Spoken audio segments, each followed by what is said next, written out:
ซื้ออย่างเนาะร้านเฮลโลเด้อ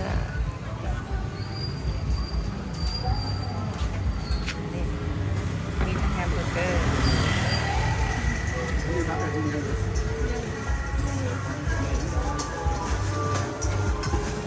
เป็นสายเป็นแซ่บ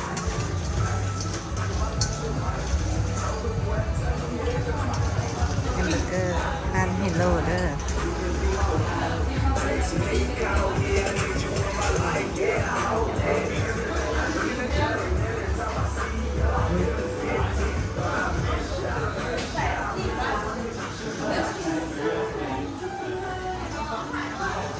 มาเฮ็ดแซ่บนะกะเพราน่ะ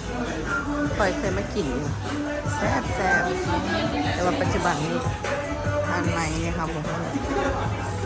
แต่ก็เห็นคนหลายแล้วล่ะ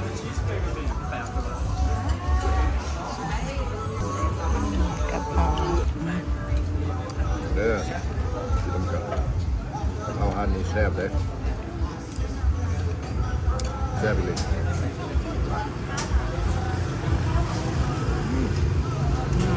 แซ่บ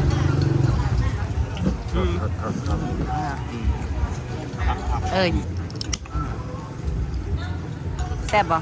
แซ่บคักเลยเอาในอันเราเคยกินทีนึงเลยเนาะแล้วย้ายมาห้านนี้ห้านเฮลโลเด้อ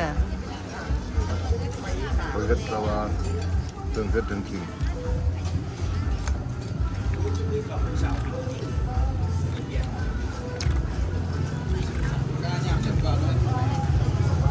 แซ่บเด้อแนะนำเด้อฮันนี่เด้อฮันเฮโลเด้ออยู่แถวสีหอมแซ่บผัดไทยนี่เด้อสิลองชิมหน่อยมาแซ่บบ่แต่บางเคยมากินแล้วมาแซ่บชิมมึงเด้อแซ่บบ่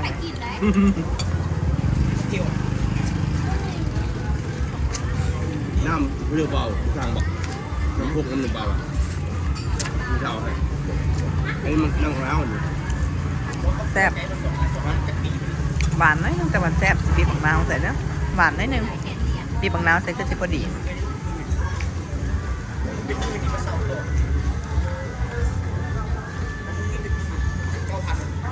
แม่นบ่แซ่บเนาะใส่กระเพรากระเทียม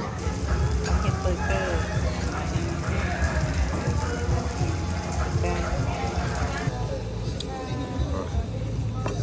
เด้อเป็นผัดไทยเด้อจะลองชิมผัดไทยไปกินผัดไทยมันจะแซ่บกว่ากะเพราอ่ะ